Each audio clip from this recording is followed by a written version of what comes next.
저는 오늘 여러분과 같이 본 이 말씀 가지고 대를 잇는 큰 믿음 따라합시다. 대를 믿는 대를 잇는 무슨 믿음요? 큰 믿음에 대해서 말씀을 좀 나누려고 합니다. 주보에 있는 그 말씀의 제목과는 조금 다른데요.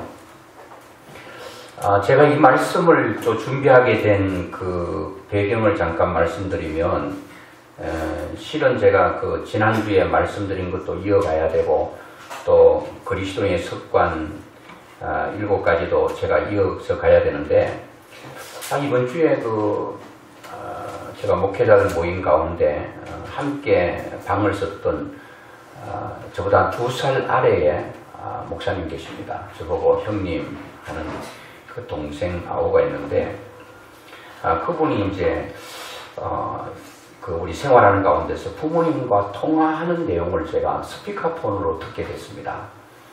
듣게 되는데 이 어머니가 자꾸 어디 가자고 하는 거예요. 어디 가자. 어디 가자고 하느냐 이렇게 물어봤더니 어머니가 원래 이제 계셨던 그 고향이 안동인데 안동으로 자꾸 가고 싶어 하시는 거예요. 그래서 어머님 왜 안동을 자꾸 가시기를 원하십니까? 이렇게 물었더니 안동에 엄마가 계신다는 거예요. 엄마 보러 가야 된다는 거예요. 그런데 내 지인 목사님의 그 어머님은 이미 할머니예요. 할머니가 어머니를 그렇게 동정하면서 엄마 보러 가야 된다는 거예요. 엄마가 나를 기다리고 있다는 거예요. 그 옛날 안동 이미 다른 사람에게 팔려서 그 집은 집터는 무너져서 다시 새로운 집이 지었음에도 불구하고 그 목사님의 어머니는 오직 시골에 있는 그 안동에 있는 그 집, 어머니와 함께 생활했던 그 어머니가 생각나는 거예요. 그리고 이제 설명하더라고요. 아들이, 어머니, 그 집은 이미 오래돼서 다른 사람에게 팔려갔고 그 집을 산 사람이 다시 그 집을 허물어서 새로운 집을 짓고 있는데 그 집은 우리 집이 아니고 다른 사람이 살고 있어요. 우리가 그 집에 가면 안 돼요. 그렇게 해도 엄마는 자꾸 그걸로 가려고 하는 거예요. 이런 그 병이 뭐죠? 알츠하이머 병이라고 그런 알츠하이머 병을 앓고 있어요.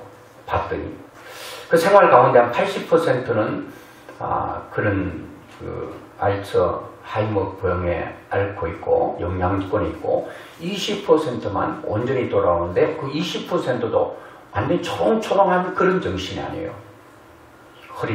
흐리멍텅한 그런 생각이죠. 그리고 또 한 가지 얘기를 하는데 뭔 얘기를 하는가 하면 고향으로 가야 된다는 거예요. 어머니 왜 자꾸 고향 가려고 해요? 아이들이 자기를 기다리고 있다는 거예요. 아이들에게 젖주러 가야 된다는 거예요. 나는 여기 있으면 안 된다는 거예요. 그래서 우리가 잘 아는 대로 그 치매성 질환 그거는 자꾸 집을 나가는 거잖아요. 왜 집을 나가요? 옛날이 생각나고 엄마를 만나러 나가야 되고 애들 젖주러 나가야 되기 때문에 계속 그 집을 나가는 거예요. 어머니 지금 어머니 집은 그 집이 어머니 집이 아니고 지금 살고 계시는 집이 어머니 집이에요. 그래도 이건 내 집 아니라는 거예요. 그게 뭔가 하면 과거는 기억되는데 현재가 입력되지 않고 현재가 기억되지 않는 거예요. 지금 살고 있는 이 집이 내 집이라는 것이 머릿속에 입력되지 않는 거예요. 얼마나 안타까운 거예요. 그거를 보면서 저는 5월달에 가정의 달이잖아요. 그리고 어린이 주일이 있고 어버이 주일이 있는데 어버이 주일은 살짝 터치하고 그냥 지나갔는데 6월달이 되기 전에 이 부분을 좀 말씀을 함께 나눠야 되겠다는 강력한 마음의 감동이 있어서 계속 이어서 설교를 해야 되는데 불구하고 그것을 일시 중단하고 이 본문을 제가 선택하게 된 이유이기도 합니다. 또 하나는 우리 찬양 인도하는 이경욱 주사님 그 카톡이 왔어요. 부친 되시는 장로님께서 건강검진을 받는데 대장암 진단을 받으셨다고, 그리고 기도를 부탁한다고 해서 저도 기도했습니다. 그리고 정밀 검진을 한 번 더 간다고 해서 이게 또 다른 데로 전이 됐는가 되지 않는가에 대한 그거를 검사를 하셨죠.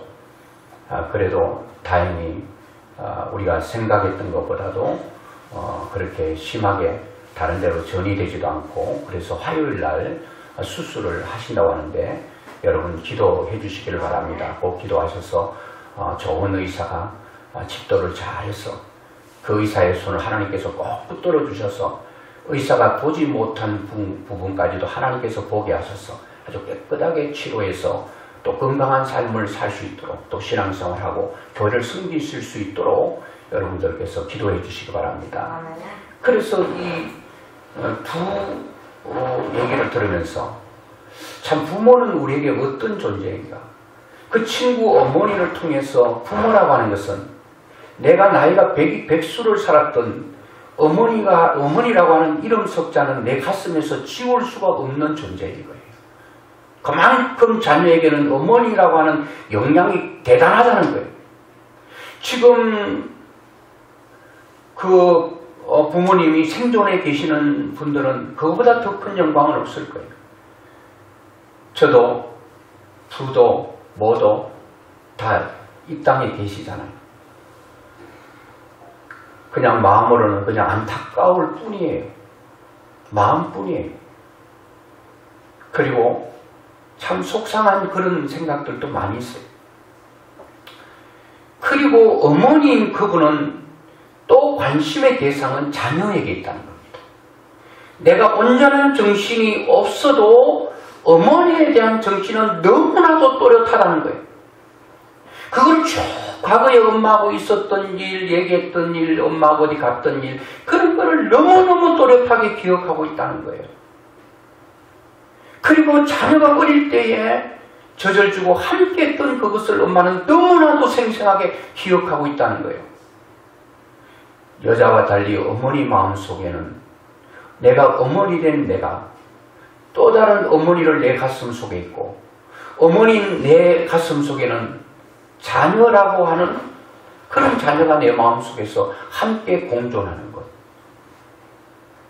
그래서 오늘 주님께서 이 마태복음 15장 21절로 28절에 있는 이 말씀을 가지고, 저는 사실은 오늘 말씀의 제목도 죽어 있는 대로 끌어가지고 그렇게 말씀을 준비했다가 말씀 전체를 또 바꿨습니다. 대를 잇는 큰 믿음. 그런데 이 어머니가 자녀에게 끼치는 영향이 얼마나 큰지 몰라요. 6.25 전쟁 때요, 많은 전사자들이 나왔지 않습니까? 그들이 죽어가면서 총에 맞아서 단 0.1초에 한마디 할 수 있었던 말은 어머니라고 하는 이 세 글자를 외치고 다 죽었대요. 총에 맞아서 숨지는 그 순간 잊을 수 없는 이름, 그 이름 어머니라고 하는 것입니다. 어머니 된 여러분, 이렇게 엄청난 영향력을 자녀에게 끼칠 수 있는 여러분들이 어머니로서의 자녀에게 어떤 영향력을 끼쳐야 되겠는가? 좋은 정신을 물려주는 것 대단합니다. 또 여러분들이 악착같이 모아서 큰 물질을 자녀들에게 살아가는데 경제적으로 어렵지 않게 물려주는 물질, 저는 그것도 대단히 중요하다고 생각됩니다. 좋은 인품 중요하지요. 또 어떤 세상에서 세도를 뿌리고 세상에서 명성을 남긴 우리 아버지 이름 석자가 또 다른 뒤에 대통령이 됐던 국무총리가 됐던 국회의원이 됐던 회장이 되었던 이런 이름 뒤에 또 다른 직함을 세상 사람들이 인정할 만한 이름을 붙여주는 것도 저는 대단히 중요하다고 생각됩니다. 그게 중요하지 않다는 게 아닙니다. 그게 굉장히 중요하죠. 그게 너무 귀하죠. 그런데 오늘 성경은 이것을 반드시 물려줘야 된다. 자녀들에게 절대적인 존재인 어머니는 자녀들에게 이것 못 물려주면 세상 땅덩어리 다 물려줘도 그거는 하나님 보실 때는 아니요 라고 말할 수 있습니다. 어머니라고 하는 존재는 어떻게 보면 어머니와 자녀는 솔타이 된 존재 같아요. 솔타이가 되면 안 돼요. 어떤 사람은 자녀가 먼저 세상 떠나요. 묶여있어요. 솔타이는 묶여있다는 거잖아요. 영혼이 묶여있다는 거예요. 절대로 여러분 예수 믿는 사람은 자녀가 사랑을 하지만 솔타이가 되시면 안 됩니다. 부부가 너무 사랑이 뜨거워도 솔타이가 되면 안 됩니다. 바로 부모와 자녀는 묶여있고 연결되어 있으면 안 됩니다. 이 말은 자식이 세상 떠나면 부모가 세상을 살 수가 없어요. 연결되기 때문에 자식이 간 그날을 다시 연결된 부분으로 가버리는 거. 그거 하나님 원하는 게 아니에요. 우리는 어느 때든지 하나님과 솔타이가 되어 있어야 될 줄로 믿습니다. 하나님과의 관계만 온전히 연결되어 있어야지. 남편이 아무리 좋고 아내가 아무리 좋고 그래서 남편 아내가 싫다 그런 얘기는 절대 아닙니다. 뜨거운 사랑을 하되 묶여있는 존재가 되면 안 됩니다. 여러분 그런 거 가끔 보셨죠? 아내하고 남편하고 너무 사랑이 뜨거운데 아내가 세상 떠나니까 아버지는 그때부터 밥을 식음을 전폐해요. 먹고 싶지도 좋은 것도 없어요. 묶여있는 거예요. 그러다가 며칠 골골하다가 엄마 뒤를 따라갔어요. 뭐 아내 뒤를 빨리 따라가면 그것도 좋을 것 같아요. 저는 개인적으로 생각할 때 아내보다는 남편이 먼저 가는 게 좋다고 생각합니다. 저도 뭐 제 인생, 제 생명을 뭐 어떻게 할 수가 없지만 저는 우리 아내보다 단 10초라도 먼저 가고 싶습니다. 왜 그런지 아세요? 다 그런 건 아닌데 한국적인 남자들은 아버지만 남으면 자녀들에게 이렇게 뭐 엄마만큼 그렇게 뭐 애달프게 뭐 아빠 식사하셨어요, 뭐 어디 갔다 오셨어요, 뭐를 좋아하세요, 아버지 어디 가실래요, 이렇게 다정다감한 가정들이 얼마나 있겠는가. 근데 아버지는 떠나도요 그 존재는 별로 존재감이 없었어. 엄마만 있으면 돼. 그렇기 때문에 저는 먼저 가는 게 소원이에요. 먼저 가는 거. 자, 그만큼 아버지보다는 어머니가 미치는 영향이 큰데 옛날에는 글을 배우지 못해서 글씨를 쓰지를 못했어요. 엄마도 글을 못 배워서 글씨를 쓸 수 없고 딸도 여전히 시골에 살다 보니까 글을 못 배워서 글씨를 못 써요. 딸이 이제 나이가 되어서 결혼하는데 시골은 그렇잖아. 같은 동네에 결혼하기가 쉽지 않아요.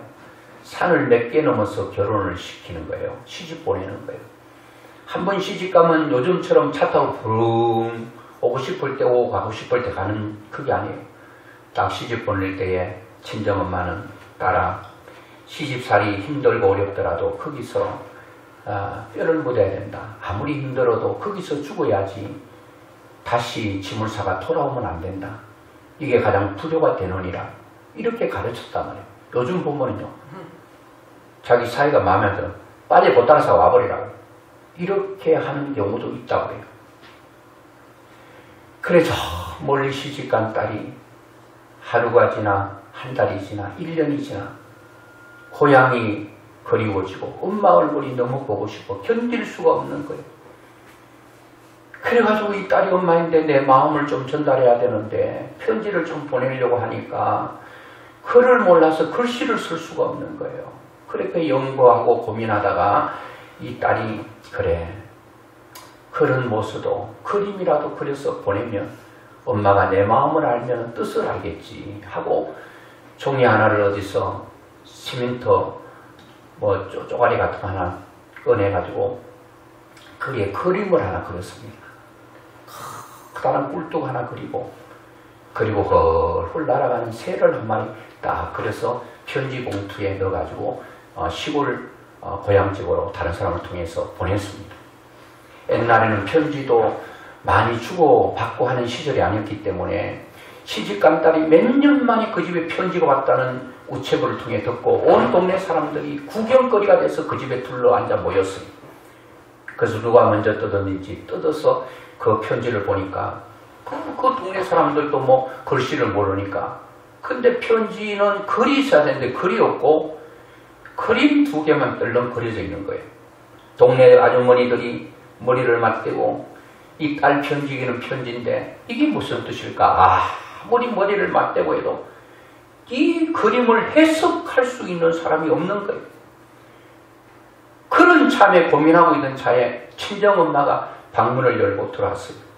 밤일을 마치고 들어와서 딸에게 편지 왔다는 얘기를 동네 사람이 하니까 어머니가 갑자기 화색이 확 돌더니 어머니의 모습을 보고 있는 동네 사람들은 당신의 딸이 편지가 왔는데 글씨가 없고 그냥 그림 2개만 떨렁 있는데 우리가 아무리 해석하려고 해도 해석이 되지 않는다. 이게 무슨 뜻인고 이렇게 물었더니 엄마가 단방의 뜻을 해석했습니다. 그 해석이 뭔지 아세요? 어머니가 딸에게 온 그 편지의 그림을 보고 이렇게 말합니다. 내 딸이 시집가서 엄마가 너무너무 보고 싶은 마음은 꿀뚝 같은데 시댁살이하고 시부모 모시고 농사일 하다 보니 올 새가 없습니다. 그 뜻이었어요. 야, 어머니는 딸이 엄마의 마음을 이렇게 그림으로 보냈는데도 엄마는 딸의 그 그림을 해석할 수 있는 능력이 누구에게 있는 거예요? 엄마에게 있는 거예요. 엄마가 그걸 보더니 이렇게 합니다. 그래, 딸아, 잘 있으면 됐다. 어머니를 그리워하는 딸과 딸을 보고 싶어하는 어머니의 아름다운 마음이 그 그림 속에 담겨있지 않습니까? 이렇게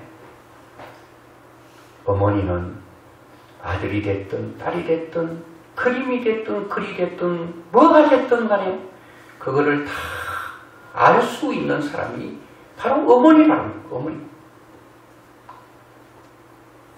군대 가서 여러 가지 훈련을 하고 누워서 어머니를 부르라고 하면 그 젊은 청년들이 주먹으로 눈물을 훔쳐요.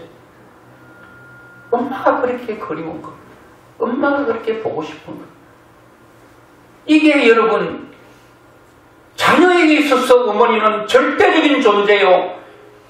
잊을래야 잊을 수 없고 내 마음에 큰 바위 같은 존재이기 때문에 그렇다는 겁니다.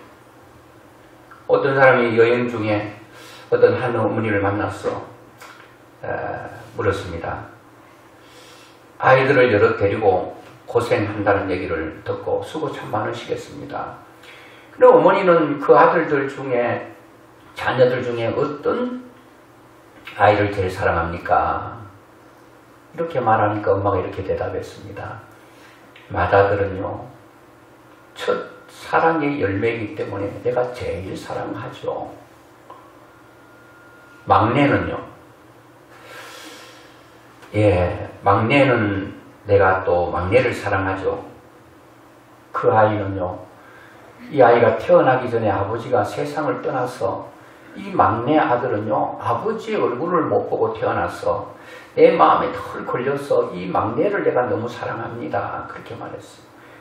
그럼 둘째는요, 둘째도 사랑하죠. 걔는 태어날 때 소아마비로 태어나가지고 내 마음이 다 침으로 마음에 걸려서 그 아이는 사랑하지 않을래야 사랑할 수밖에 없는 자식이라고 그렇게 말했다고 해요. 부모에게 있어서 10 자녀가 귀하지 않는 자녀가 어디겠습니까?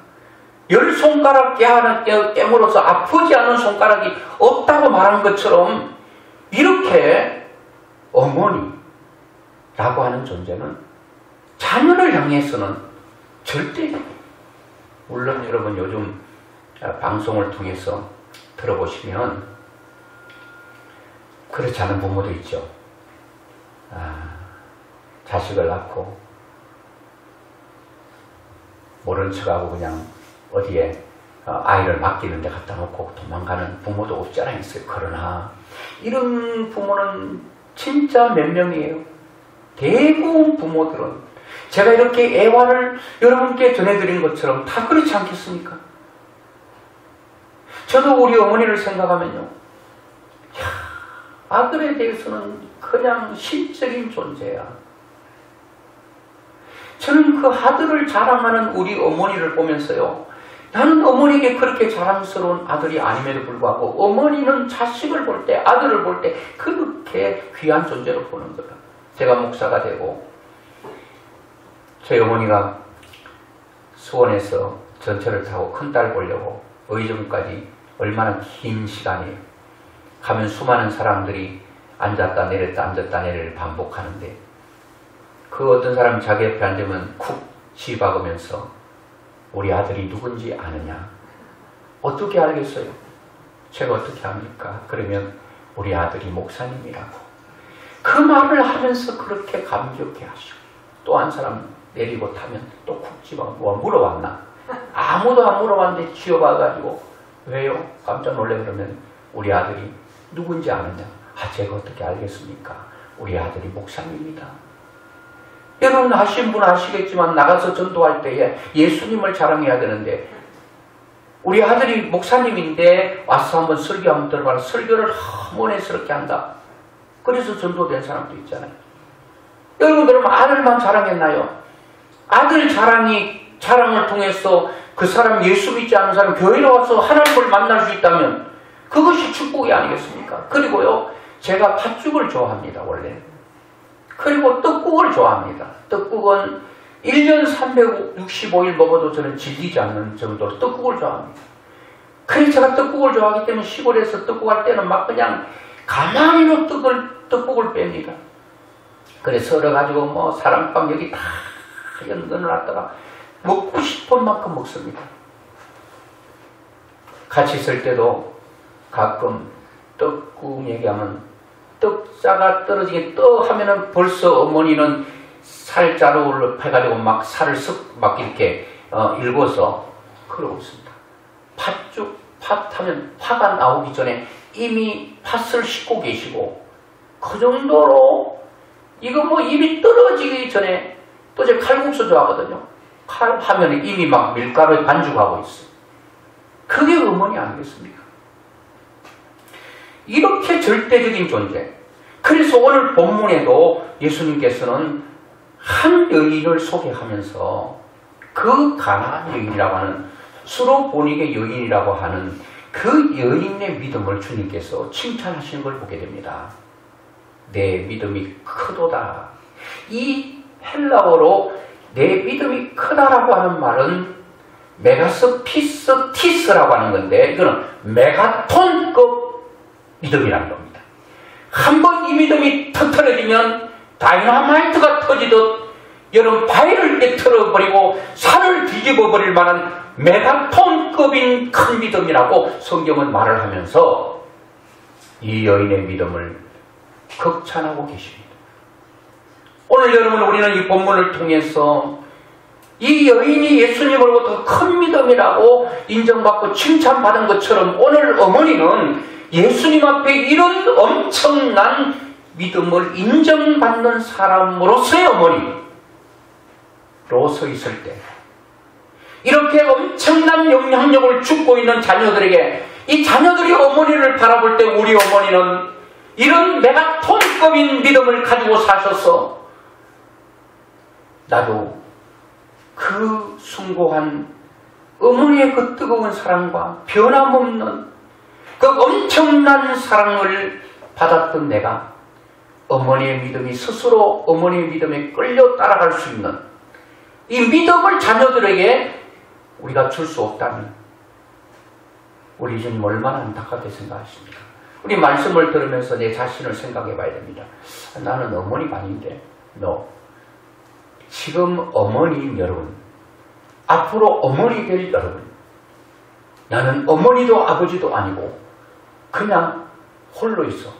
그런 여러분, 여러분들의 믿음이 이런 엄청난 믿음이 되어서 사람들에게 영향력을 주고 파괴력을 끼칠 수 있다면 이것보다 더 큰 존재, 더 귀한 존재가 어디 있겠는가 하는 것입니다. 저는 특별히 어머니에 대해서 포커스를 맞추는 이유는 어머니와 자녀는 결탁되어 있다는 거예요.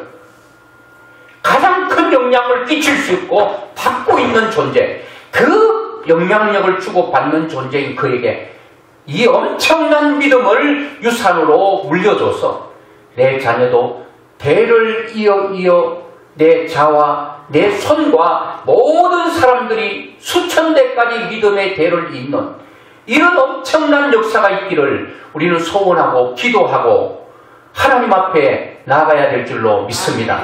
그러면 이 사람의 믿음이 과연 어떤 믿음이길래 주님께서는 메가톤급적인 믿음이라고 표현했는가?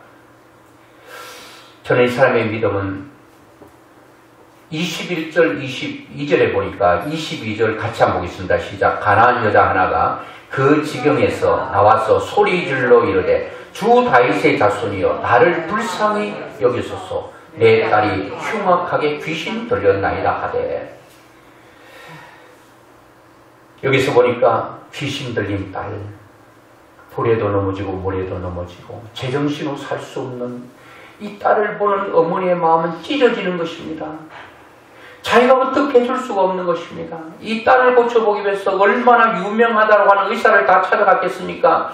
그리고 돈 있는 것 딸을 고치기 위해서 다 탕진했을지도 모르겠습니다. 딸이 울 때 이 어머니는 피눈물을 흘리는 고통 가운데 살았을지도 모르겠습니다. 그래서 딸을 어떻게 하면 고칠 수 있을까? 소문을 들었는데 예수님에 대한 소문을 듣게 된 것입니다. 예수님이면 당신의 딸도 고칠 수 있다. 이게 복음 아니겠습니까? 죽었던 나사로도 살렸던 하나님께서 살아있는 정신이 조금 삐딱하게 잘못되었던 조현병에 걸려있는 이 딸을 못 고치겠는가? 이 여인은 예수 그리스도께 나올 때에 그냥 다른 사람은 뭐 선생으로 보고 있는데 이 여인, 이 가난한 여인은요, 예수님은 주 다윗의 자손이라고 부릅니다. 바로 예수 그리스도를 메시아, 바로 하나님으로 믿고 있다는 겁니다. 오늘 우리 믿는 믿음이 바로 하나님을 어떤 하나님으로 믿고 있느냐에 따라서 우리 인생은 완전히 달라집니다. 내가 믿는 하나님이 최고의 하나님이고 천지 만물을 창조하신 능력의 하나님이고 그분이 내 인생을 끌어가고 내 인생을 책임진다고 적어도 믿는다면 내 자녀들에게 내가 믿는 하나님, 내가 섬기는 하나님, 내가 경외하는 하나님을 그들에게 물려줘야 되지 않겠습니까? 내가 자녀에게 뜨겁게 내 믿음을 물려주고 싶은 간절한 마음이 없다면 둘 중에 하나이겠습니까? 내 믿음이 시원찮든 믿음이 얼마나 소중하고 얼마나 귀하다는 것을 모르든지, 아니면 내가 뭐 하나님을 만난 경험이 별로 없는 거예요. 오늘 여러분, 호랑이는 죽어서 뭐를 남겨요? 아시죠? 가죽이죠. 사람은 죽을 뭘 남겨요? 이름이죠. 그리스도인들은 죽어서 뭘 남겨야 되겠습니까? 간정을 남기셔야 됩니다. 내가 만난 예수를 간정을 남겨야 됩니다. 자녀 가슴 속에 내가 만났던 하나님을 깊숙이 내가 경험했던 하나님을 경험케 하고 경험하도록 하고 체험하도록 하고 만나도록 하고, 이 일에 부모는 무단히 무릎을 꿇어야 됩니다. 어떻게 하든지 자녀들을 주 앞으로 인도하는 일에 최선을 다해야 됩니다. 그리고 여러분, 이 어머니의 믿음은요, 22절 23절에 보니까 가나안 여자 하나가 그 지경에서 나와서 소리질러 이르되 주 다윗의 자손이여 나를 불쌍히 여겨소서 내 딸이 흉악하게 귀신 들렸나이다 하되 예수는 한 말씀도 대답하지 아니하시니. 여인이 목말라서 안타깝게 다윗의 자손 예수여, 있는 힘을 다해서 예수님을 찾고 부르짖었는데 예수님은 아무런 얘기도 없어요.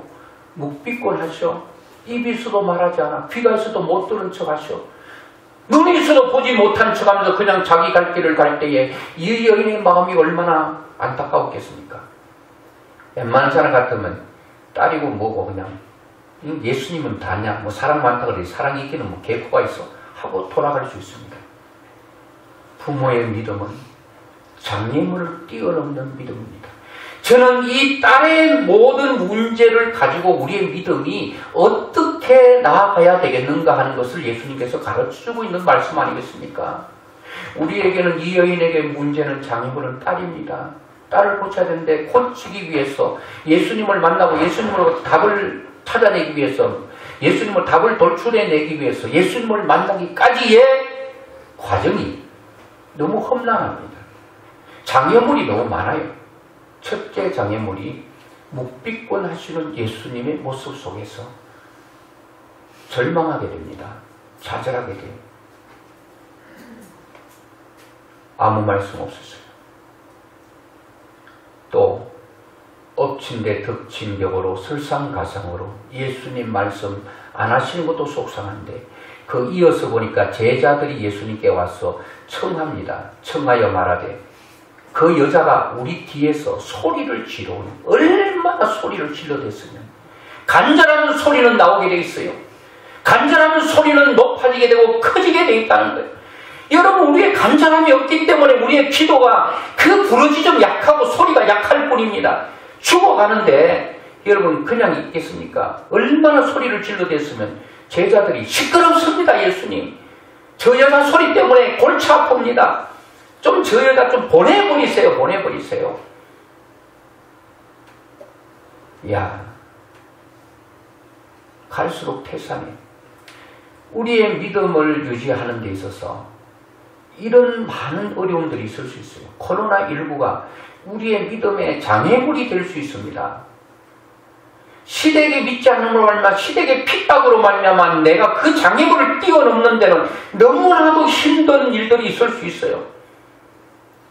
우리 가는 길에 신앙의 길에 탄탄대로 꽃가루를 뿌린 탄탄대로가 되면 얼마나 좋겠습니까만은 우리 가는 길이 돌착밭도 있고 자갈밭도 있고 그리고 여러분 가시밭도 있고 너무나도 걸어가기에 힘들고 넘어지면 또 아프고 찔리고 이런 수많은 장애물이 있어도 이 여인은 포기하지 않는 열정으로 끝까지 나아가는 것입니다.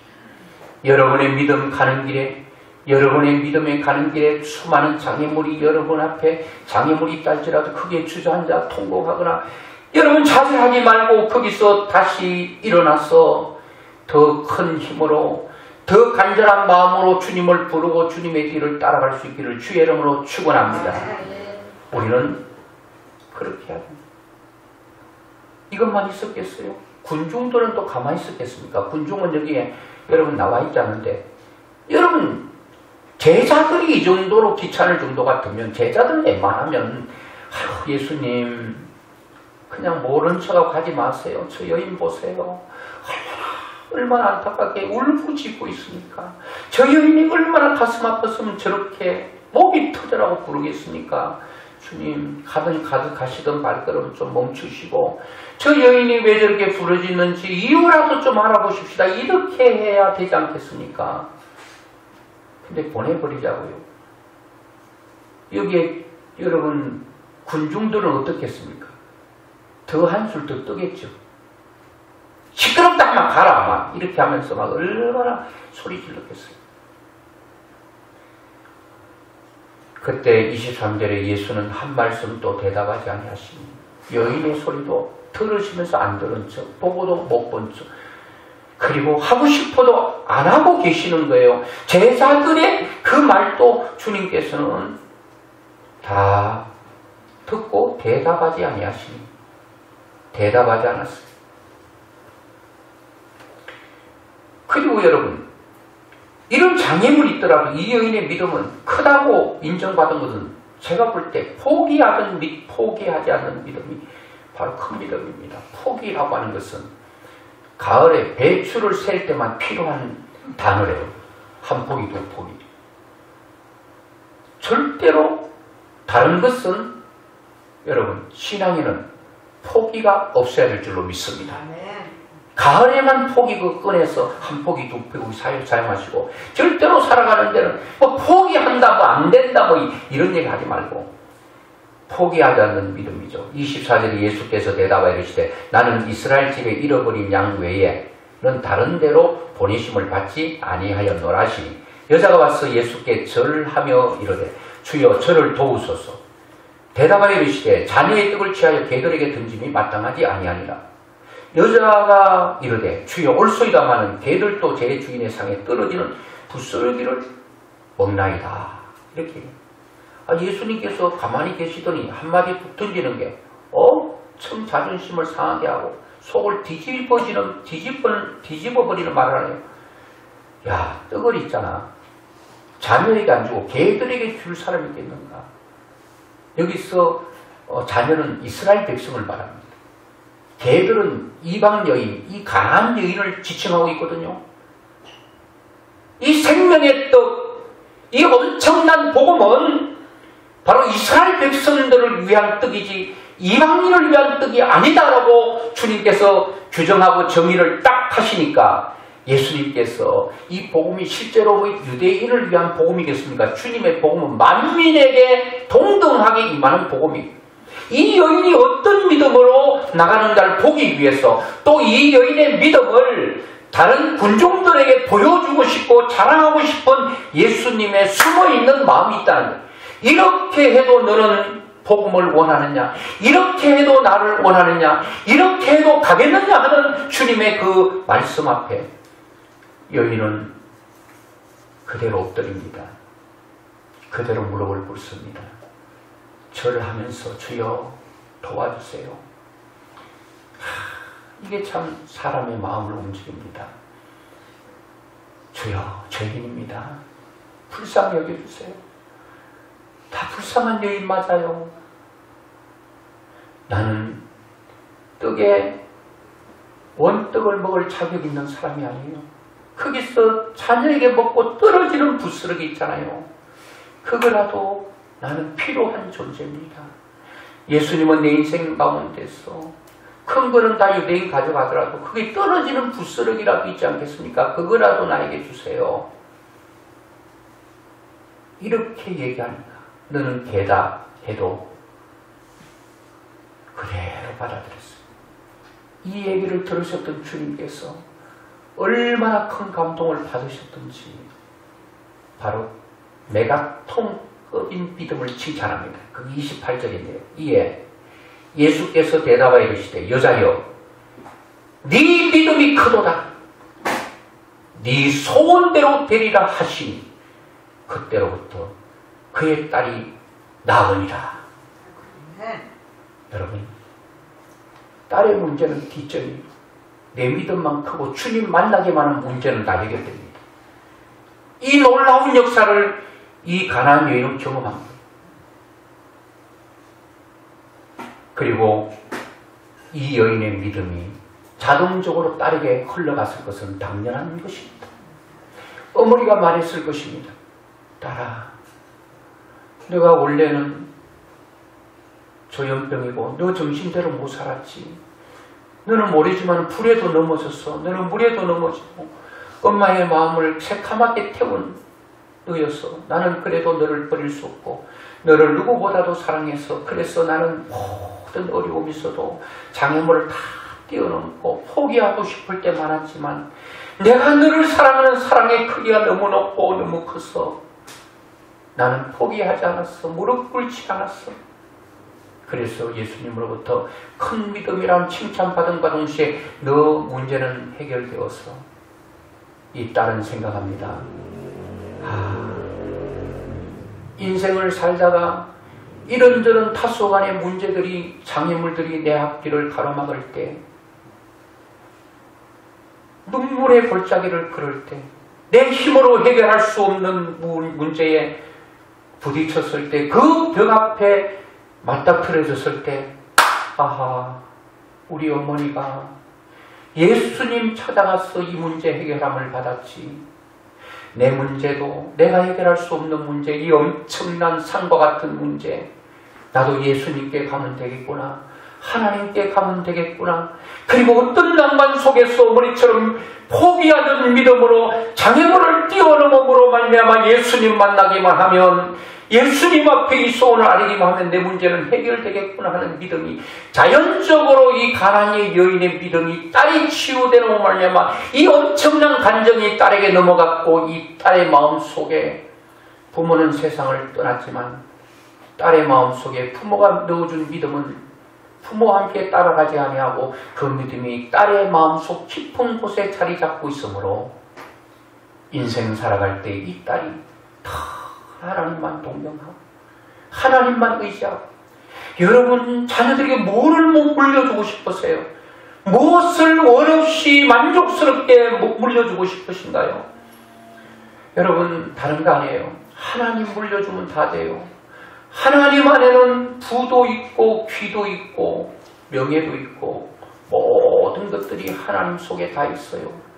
하나님의 그 보자기 안에 품 안에 다 있어요. 하나님만 취하면 하나님 안에 있는 모든 것들을 여러분들은 자녀에게 넘겨줄 수 있다는 사실이에요. 내가 있을 때는, 살아있을 때는 아들아 딸아 엄마하고 같이 교회에 가자. 따라가겠지. 엄마 세상 떠나면 엄마 떠난 것과 함께 교회 떠나버린 사람 얼마나 많은지 몰라요.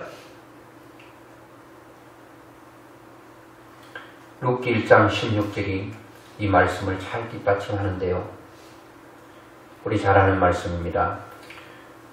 1장 16절에 룻이 이르되 내가 내게 어머니를 떠나며 어머니를 따르지 말고 돌아가라 강권하지 마옵소서.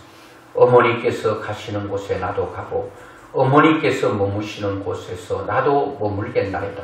어머니의 백성이 나의 백성이 되고 어머니의 하나님이 나의 하나님이 되시리니 어머니의 하나님이 나의 하나님이 된다.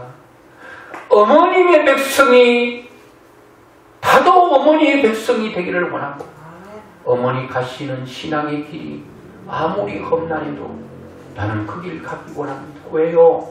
어머니 가시는 그 신앙의 길이 너무 순수하고 아름답고 귀하기 때문에 나는 그 길을 포기할 수 없어요.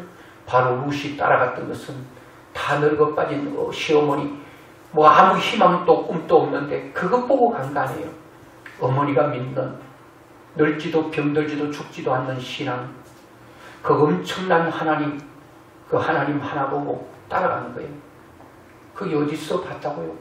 어머니 속에서 이 엄청난 하나님을 이 룻은 보게 된 거예요.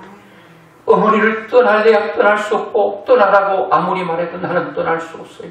어머니가 믿는 그 하나님의 존재를 그 룻은 알았기 때문에 떠날 수가 없는. 여러분들은 여러분 자녀들에게 어떤 믿음의 어머니로 지금 여러분 나타날까요? 어머니 가시는 곳에 다 가겠어요. 어머니가 신앙했던 하나님을 절대로 내가 떠나지 않겠어요. 그러면 오케이입니다. 그러면 됩니다. 그거를 위해 집중하셔야 됩니다.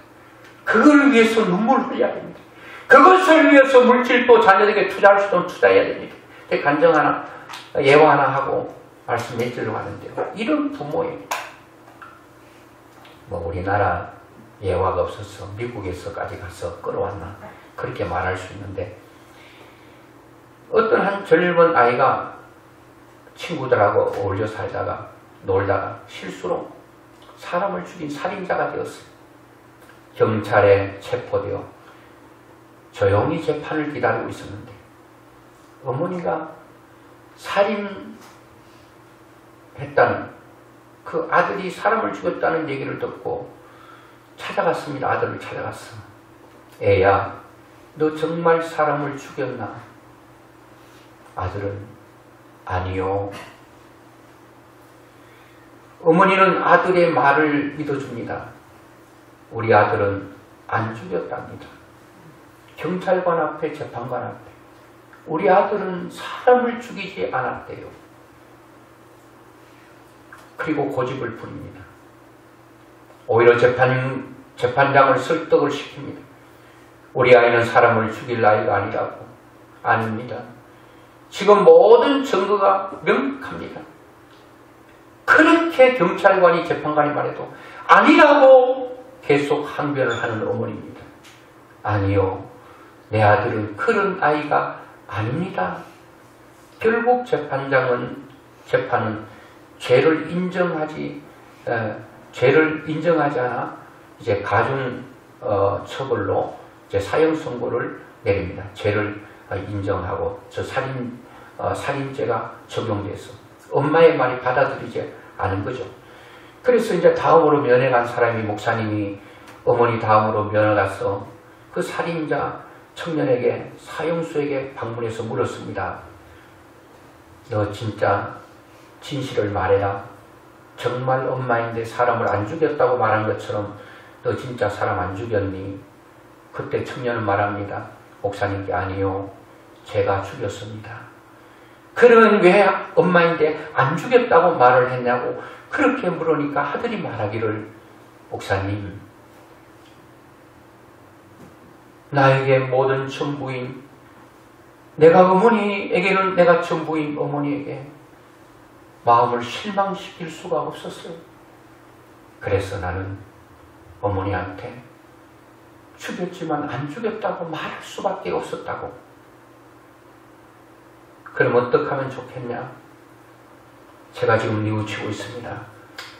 어머니에게 가서 제가 거짓말해서 죄송하다고, 제가 사람을 죽였다고 말씀드려주세요. 사형수인 그 아들이 목사님께 전했습니다. 목사님께서 그 사형수 어머니에게 찾아가서 말합니다. 어머니, 아들이 사람을 죽였대요. 목사님의 말을 듣던 어머니는 알고 있다는 듯이, 목사님, 나도 그런 줄 알고 있어요. 내 아들이 사람을 죽였다는 걸 알고 있어요. 그러나 아들에게 말해주세요. 내 아들이 살인죄를 지었지만 그래도 나는 너를 사랑한다고. 그리고 우리 아들은 그럴 수밖에 없었다고 나는 믿는다. 내 아들이 죽일 수밖에 없는 상황이어서 사람을 죽였지, 우리 아들을 나는 끝까지 믿는다고. 오늘 여러분, 이게 어머니,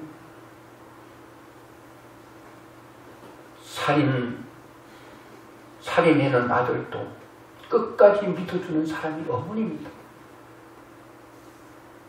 어머니 앞에는 차마 내가 사람을 죽였지만 사람을 죽이지 않았다고 그 순간이라도 어머니를 실망시키고 싶지 않는 것이 자녀의 마음이라는 겁니다.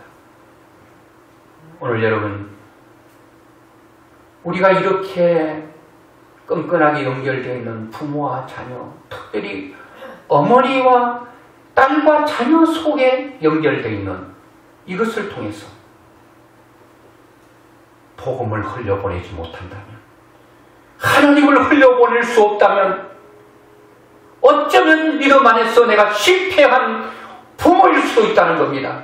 하나님은 내가 너의 아들과 딸을 너의 가정에 보내준 것은 너로 말미암아 너의 딸들이 나를 믿게 하고 너를 바라보므로 하나님을 알게 하고 나에게 오도록 너를 불렀는데, 너는 그렇게 수십 년 동안 함께 먹고 자고 하면서 그 복음을 너는 물려줄 수 없었다고 한다면 그 책임은 반드시 우리에게 묻지 않겠습니까?